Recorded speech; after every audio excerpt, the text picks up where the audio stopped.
You guys were talking about like cutting open people and cadavers and stuff like that earlier before I remember. That reminded me of like in the Return of the Living Dead like special features. The production designer goes like, "Oh, I wonder if I can tell this."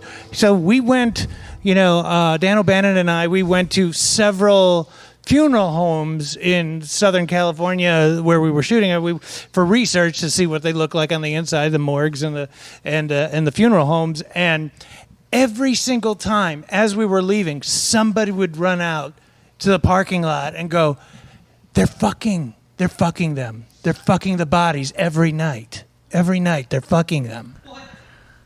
So when you die, you go to the funeral home and somebody's probably fucking you.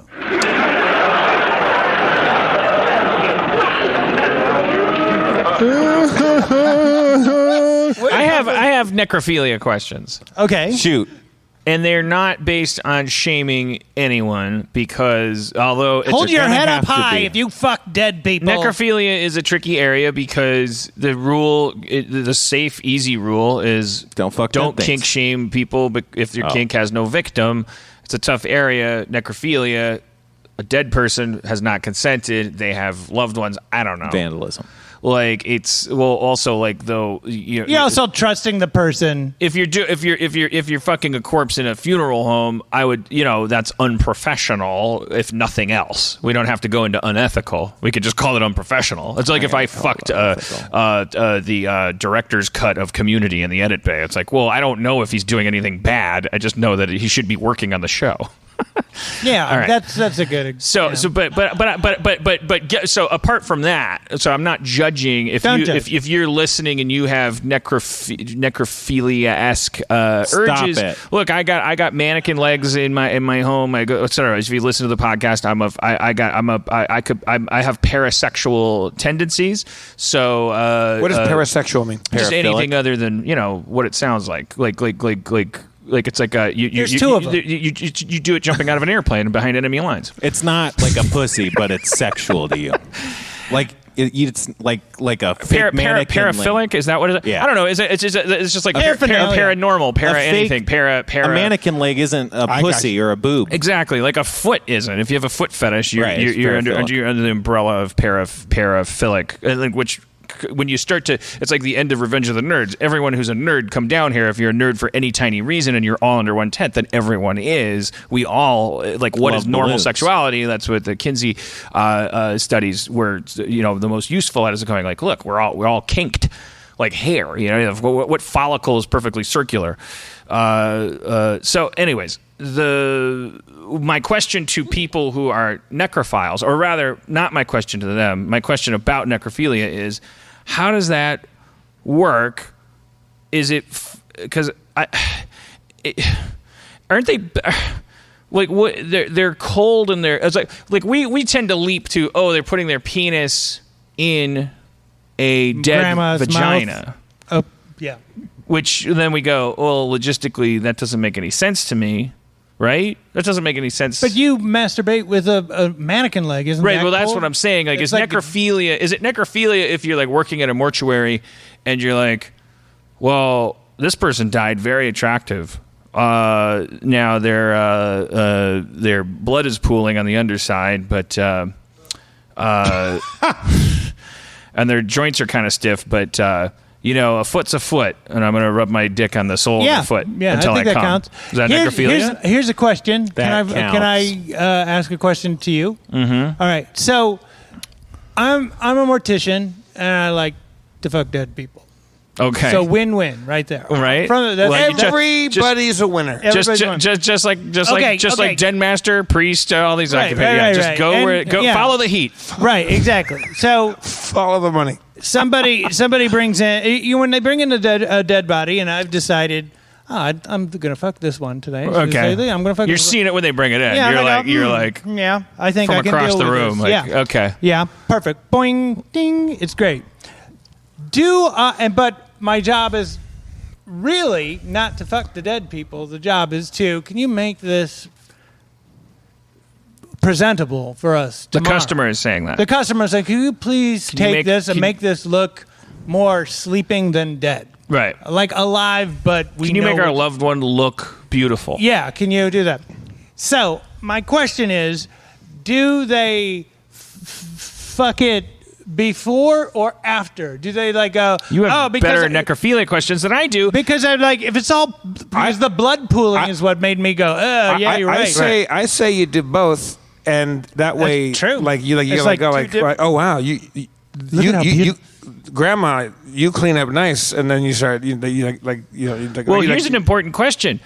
Are these necrophilia questions, when we're talking about mortuaries where there's like an influx of corpses, but exactly at the same time, the whole point of that point of sale is to cheat death in a way, to restore lividity, to all these things. Like if there's a problem as there is in Forgive Me Catholics, like where there be priests, there be problems. We've found if there's like nexus points of is that properly necrophilia? Do necrophiliacs? I want to like because like. How many necrophiliacs do you think there are? Like, do you think it's a common he's just thing? telling an anecdote about how they went to a bunch of funeral homes. They went to three or four funeral homes in Southern California, and he made it a point that it was like every single one, some intern, some person, a whistleblower, like, somebody go, these guys are fucking the corpses for sure. They're fucking them. So it's like that Westworld dude that fucking is like fucking all the robots. But here's the thing: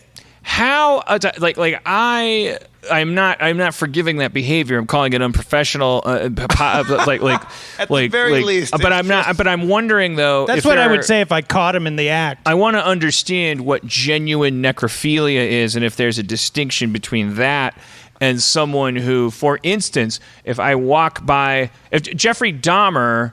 He was drilling holes in guys' heads and like experimenting with like pouring water and acid and stuff into the holes because he said to the police that his dream was to create what he called a zombie. And what I think he really meant by that, I'm not a psychologist, but it's like everybody gets to pile in on this, but I think the popular theory is that what he really means by that is a man that won't judge him for being gay, which he was, but he didn't have a healthy relationship with his gayness, and he didn't realize that it's okay to go out and get a drink and tell another dude that what you really want to do is this or that. Like he had a lot of shame and all this stuff, and like it's like, did he really want to fuck corpses? Is that what a necrophiliac really is, or is because I always wonder like if there's an actual genuine necrophiliac, if someone's like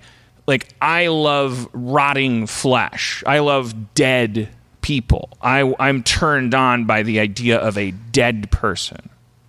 Is that person offended by all these other yahoos who are basically just like, yeah, I'm insecure, I just don't want people judging me, so I'm gonna, because like Dahmer hid out in a mannequin in a store so he could abscond with a mannequin once. Like he was taking these steps. Schraub came over to my apartment in Hollywood once and was like, when I was like starting to become aware of my like fetishes and stuff, and he's like, what the fuck? What is going on? Like, are you a serial killer? Because I had fucking mannequin legs. I wasn't allowed in your bedroom because you said like there's stuff in there that I don't want you to see. The menagerie. The menagerie. And it's, and it's like I was exploring stuff that had a lot to do with the intersections between my self-awareness, my shame, and all this stuff. Like, I came out on the other side, a guy who could say on a podcast, you know what I really want is for a woman wearing pantyhose to rub her toe on my nipple. And and Cody can be like, yeah, I like doing that too. It strengthens my core. And then we do other stuff. And it really had nothing to do with so much like it's, all of this. That's my necrophilia question. It's like, people, is there such a thing as a person who's like, I want the corpse to be like stinky and bruised? I'm sure there is. There's somebody who's into anything, they'd be into like, there's people who want to like roll around in blood and guts. Yeah. I mean, it's like like you can find anything on the internet. to jerk off to because of that. Yeah, some people want to whatever. some people want to eat people. Some people want to. Some people want to eat poop. So I listen to a lot of true crime podcasts with Cody. We go to sleep on them, and there's this the Sunset Strip Killers. I think that's what they're called. Like, it was this couple that were. It was the guy indulging himself, and the woman was like kind of raised. There's a lot of questions about it, but she, according to her testimony, like he loved to like pay people for sex and then kill them while they were performing sex on him, because he was like sex workers were a big target for him.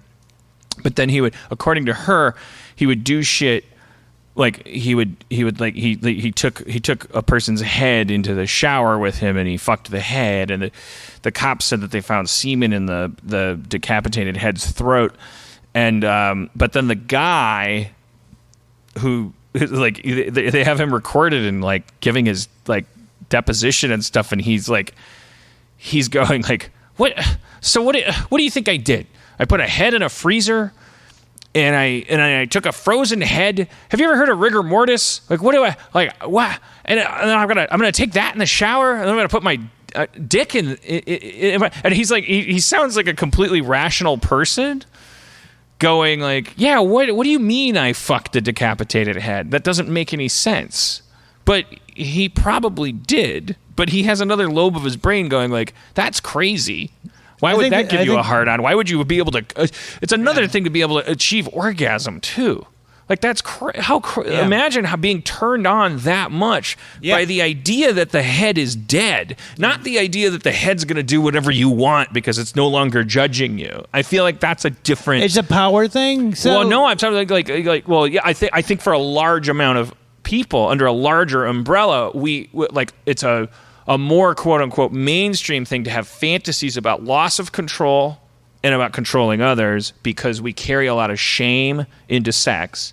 And so we naturally grow our sexual fantasies over across lines where, for outside circumstances in our taboo imagination, I have permission to do this or I have to do that. And that's where, BDSM kind of like, it's almost at this point post-internet, like we can acknowledge that, like, there's mainstream, which is almost a theoretical construct, which is a man and woman getting into their pajamas at night and laying next to each other, and then a baby being brought by a stork. And then there's everything kinky, which involves people thinking about things that they know they're not supposed to think about, so that they can reach and scratch itches that they grow up thinking are denied them, when the truth is, with a consenting adult, you could actually just say, let's pretend this, or let's have you do that, and my safe word is apples. But so I guess my fascination and my question is, but then that means, I think, that people who feel free to like meet someone and say, let's kill a hooker together, like, these people aren't ashamed. They're not living with like all this shame. So then when it's reported that they fucked the head, or they always killed the person and then sodomized the corpse, these are people who actually can't wait for the dead part to happen. Right. So the answer would be, to go back to my original question, is that person would fuck the gunshot wound person without sewing up the holes. Right. They would get done and they go, well, I'm going to clean it off anyway. Right. I mean, that's the thing. It's like you're cleaning it off twice if you're... But then there's a different kind of person, and I'm sorry if this, I don't know who I'm apologizing to. They'll be like, I didn't subscribe to this podcast. I don't know who that person is. My family listens to this podcast. But I do. It is kind of fascinating then to think about the two. There's like you could do a sitcom in a mortuary, and like there's the guy who's like, well, man, I could barely contain myself before we make him look alive again. And then the other person is like, oh, now that we added all that rouge, I'm like, grr. I know now. Yeah. Okay. You watch The Door. Well, I don't think these guys. You watched The Door. I think these guys both. I watched The Door last time. You watched. I don't know if those guys cooperate. It's like a fucking most dangerous thing in the world. Like, I think they both like go home to their wives and go like, I think Ted's a pervert. I think this is how it is. Okay, so there's like the old guy and the new guy. The new guy comes in, and the old guy teaches him, hey, go Go for it. No cop, no stop, man. Go for it, you know? What are you talking about? I see you. Checking them out. If we lived in an idealized society, there would be like a good classic like Karate Kid kind of movie where it's like, but it would. I think it would be like a student becomes a teacher thing where the like the classic version would be like the new guy comes in and he's like, yeah, come on, let's put some embalming fluid in these things and like let's get them dressed up and looking alive. So because I the truth is, I got to tell you, now that we're having a drink in the back room, I want to fuck a corpse. And the mentor goes like, you want to fuck a corpse? No, you don't. Listen to yourself. You can't wait until it's pretty. You can't wait until its eyes are closed instead of popped open, staring into the dead air. You hate the bruising. If you were a real necrophile, brother, you'd be at the indoor with your heart on out. It's in the way that you use it. And it's like he learns to be a purist. Okay. Write it.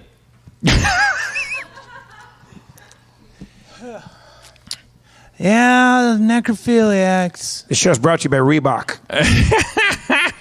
It soon will be. Well, I guess I will. Okay, so I'm the only one that has these necrophilia questions. Well, I've never really given it any thought. I mean, I think there's probably people that death is a turn on because of their shame and because of the feeling of like lack of judgment. And then there's also people that I think that are just so fucked up. Like there's something about. It's so naughty. It's so forbidden. It's so fucking crazy that like I'm the Johnny Rotten of sex. Like I'm right. Yeah, it's like misanthropic. Like because it's like when you get to the point where it's no longer a person. Like that's why it turns you on is that it's rotting flesh. That person is so fucked up. Not to. I mean, whatever, but like that person has gone so far past a threshold. They're like they hate humanity itself, and they're to the point where they love death. They're a necrophile. I want to fuck a corpse because it's dead. So if you were from, like, say, a small town, and you were a mortician, it would be a good chance that you would know a lot of the people that would come through. Right. That's the ticket. That's the ticket. Why is that the ticket? Because then you can go, Edith. Wait, but you don't want to put. You want. He's saying. Because of the Johnny Rotten thing. It's vandalistic. You're like, I'm just saying, I remember Gladys from the diner, and now she's dead, and that makes my dick hurt. I mean, like if you were into that, right. Maybe there's a different thrill, and maybe there's a motivation to work in a small town. I don't know. Dahmer was at the Milwaukee Institute of Art and Design. Did he? Wait, no, he didn't. He didn't go to it, but when I went back for my talk that I did there, one of my old sculpture teacher, Bruce, says like a week before he was busted, he was at the Myad, like not gift shop, but like supply store, looking at I don't know if you remember this, but back in the early 90s, there was this thing called Spray Fix or whatever, or Stone Fleck, and it was like a can of spray paint, but it wasn't paint. It would just like make it look like your block of wood was made out of marble or stone or concrete or whatever. And he was looking for flesh. Well, no, here's the thing is like, like the joke was in sculpture class that there would be like out of 10 people, there would be 9 Stone Fleck like shoes, like that it was just like instant art, whatever. Right. But Dahmer was checking out. That's where he bought the Stone Fleck. If you look into it, I think he sprayed like some human skulls with this stuff. But my teacher like talked to him for a second. He's like, "Yeah, you're kind of a weirdo. Why is this guy here?" And then like a week later, Dahmer got busted. Wow. And I was like, "Oh." I've said like my true crime podcast addiction is like obviously every podcast is going to eventually touch on Dahmer, and I thought I was a bit of a Dahmer expert compared to the rest of the country because we're from Milwaukee when he was doing it, boy, oh boy, it's just you missed out. Well, it's weren't paying attention. All that Gulf War, the police scandal thing is just fucking like. What do you mean? What do you mean? Well, most people that have heard of Dahmer know the fact that the cops brought victim number. I'm going to make up a number like 14 of 17 or something like that. Like was brought back to his apartment because he escaped, and it was just like this. Like Dahmer showed up, he went with his bag of liquor that he went to go buy while he chained this guy to a bed who escaped. And then it's like the cops brought him back to Dahmer's apartment, and because Dahmer said, "Oh, we're lovers," and yeah, I know he looks underage and he's bleeding and he's delirious and he has handcuffs on his wrist, but we're just gay like that, and the cops like handed him over, and he killed him immediately. Well, of course he did, but then also he killed more people after that. Right. And the like I knew about all that, and I was like, okay, shame of a city and blah blah blah. But what I didn't know is that those cops were something like even lighter than suspended without pay. It was like they still got paid. and one of them ended up like captain of like. It was like, it's like you hear this shit and then you go like, well, I'm sure, it's important to be shameful and all this stuff. But then it's like for real, like there was no punishment. There was nothing happened to those two cops. And it's like, because doesn't your instinct, your human empathic instinct go like, well, I'd hate to be those two cops. Because they didn't know they were thrust into the midst of this thing, and who knows what it's like to be a cop and all this stuff, and you extend all this empathy, and then you realize that you're dealing with a system that does not extend even the slightest bit of that empathy by saying like, well, maybe you should fucking, even if for symbolic purposes, never be a fucking cop again ever. Like ever within the 100-mile radius of the people whose families were eaten by this guy. Yeah, I'd like go to Detroit. I don't know what. Let's figure something out. If the Vatican can come up with a system, we can. But no, they're just like. It was like I was like, I can't believe. Can you imagine being like living in that neighborhood, which was on Marquette's campus where I went to school. Anyways. It's just it's fucking insane. Whatever. What were you talking about? Annihilation. Fucking corpses. Annihilation. Yeah. What were your questions? Oh, what's Annihilation about? Is it? Oh, what I think I answered all. I didn't. No, he had Annihilation questions. Oh, yeah, we did answer questions. most of your necrophilia questions, right? I thought we did at least. It's a pretty heady movie. So heady. Yeah, I mean, like, it was. It just, I mean, like I watched the movie and it's very like, it would have been a better movie if it was made like, say, in the 70s or maybe even the 90s, but it's like, because it was like about like this meteor that crashed on Earth or something like that. It was a zone, a weird zone. A zone crashed on Earth or something. Appeared on Earth. A what? A zone appeared on Earth. A zone appeared on Earth. And where it is, things are a little different.